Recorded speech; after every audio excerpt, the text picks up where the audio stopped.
Hoy vamos a hablar de inteligencia artificial al límite, 4 historias reales donde la IA ya está chocando con nuestras leyes, nuestra intimidad, nuestra democracia y nuestro trabajo. Si te interesa la IA pero también te preocupa hacia dónde va todo esto, quédate porque lo que viene no es ciencia ficción. IA contra el Pentágono. En febrero de 2026, la administración Trump ordenó a todas las agencias federales dejar de usar tecnología de Anthropic, la empresa detrás de Claude, después de un choque frontal con el Pentágono. ¿El motivo? Anthropic se negó a quitar ciertas restricciones de seguridad que impiden usar su IA para vigilancia masiva en territorio doméstico y para sistemas de armas totalmente autónomos sin un humano en el bucle. Es decir, el gobierno quería una IA lista para escenarios de guerra y control total. La empresa dijo: hasta aquí hemos llegado. Como represalia, el Pentágono clasificó a Anthropic como riesgo de cadena de suministro, una etiqueta que normalmente se reserva para empresas de países considerados adversarios como Huawei, lo que en la práctica bloquea contratos y colaboración con todo el ecosistema militar y sus proveedores. Mientras tanto, competidores como OpenAI o xAI habrían aceptado estándares mucho más flexibles de todo uso que sea legal para no quedarse fuera del negocio gubernamental. Traducido, si tú como laboratorio de IA pones límites éticos más estrictos que los de la ley, el mensaje es claro: puede que acabes castigado. ¿Por qué esto es preocupante? Porque pone la ética en desventaja competitiva frente al militarismo y el negocio. Si las empresas que dicen no vamos a ayudar a hacer armas autónomas pierden contratos millonarios, la presión interna para bajar el listón de seguridad se dispara. Y si dejamos que las decisiones sobre guerra, vigilancia y uso de la fuerza dependan de modelos opacos, entrenados con datos que nadie controla y ajustados a intereses políticos del momento, el riesgo no es que la IA se vuelva maligna, es que amplifique lo peor de nosotros, pero a escala industrial. Grok y la fábrica de desnudos digitales. A principios de 2026, una actualización del modelo de generación de imágenes de Grok, el chatbot de Elon Musk, desató lo que investigadores describen como una oleada masiva de desnudos digitales.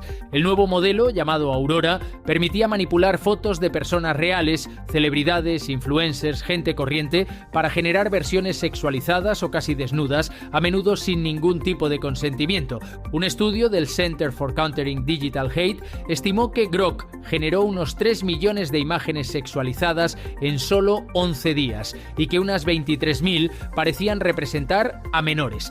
Gobiernos de India, Reino Unido, Japón, Australia y la Unión Europea abrieron investigaciones de urgencia. Malasia e Indonesia directamente prohibieron la herramienta y el fiscal general de California envió una orden de cese para que dejara de producir ese tipo de contenido.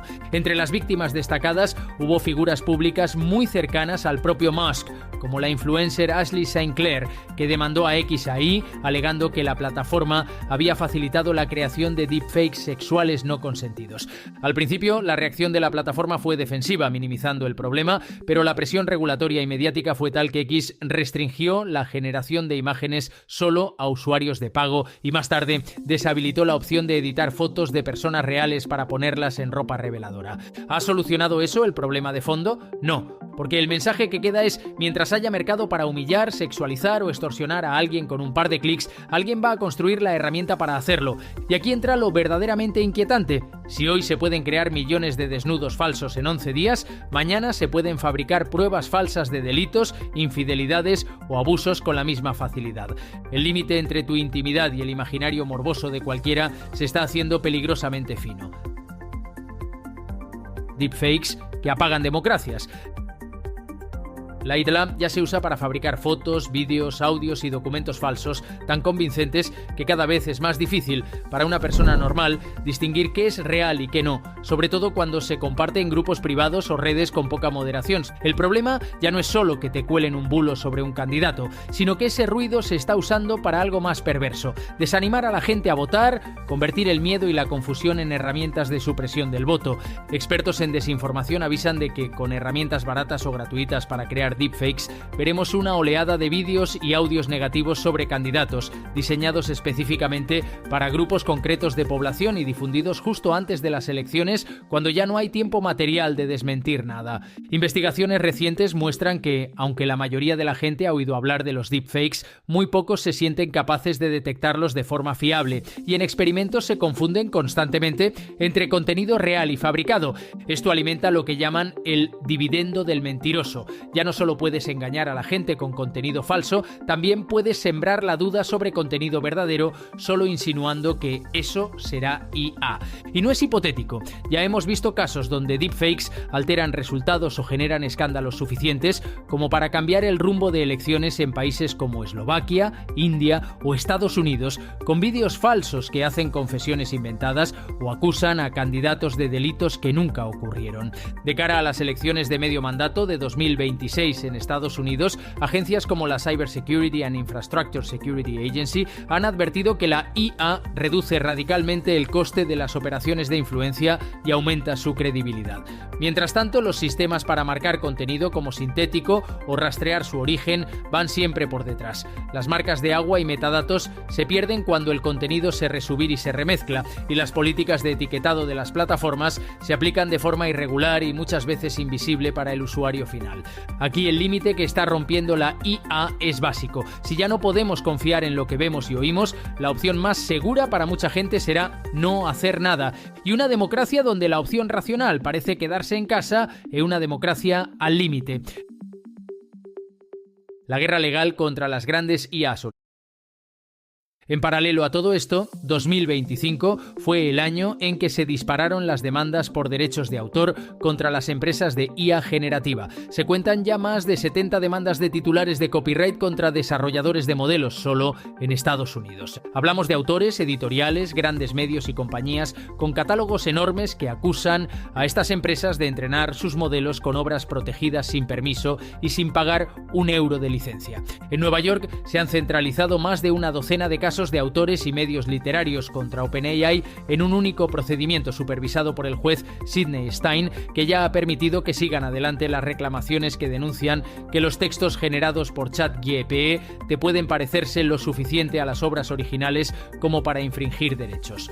Otros casos sonoros, como Getty Images contra Stability AI en Reino Unido, han mostrado lo difícil que es probar qué datos concretos se usaron para entrenar un modelo, pero aún así han empujado a la industria hacia acuerdos y licencias más que hacia el pillado pero no pagado. En 2025 también vimos grandes acuerdos económicos y licencias entre empresas de IA y titulares de contenido, demostrando algo importante, que sí se puede pagar a los creadores y aún así seguir innovando y compitiendo en este sector. Lo interesante de esta guerra legal es que no va solo de dinero, va de quién controla los datos que dan forma a los modelos que luego usamos todos. Si permitimos que unas pocas empresas aspiren a tragarse todo Internet, toda la cultura, todos los libros y todo el periodismo sin rendir cuentas, luego no nos sorprendamos cuando esos modelos respondan más a los intereses de esas empresas que al bien común. Y al revés, si la respuesta es bloquearlo todo a golpe de demanda sin construir marcos de licencia razonables, corremos el riesgo de frenar innovaciones que de verdad podrían ser útiles. Si te fijas, las 4 historias son variaciones del mismo problema. No es que la IA se haya vuelto loca, es que la estamos poniendo justo donde más duele. La ponemos en la guerra y nos sorprende que choque con los derechos humanos. La ponemos en el sexo y la intimidad y nos sorprende que convierta el morbo en una industria de humillación infinita.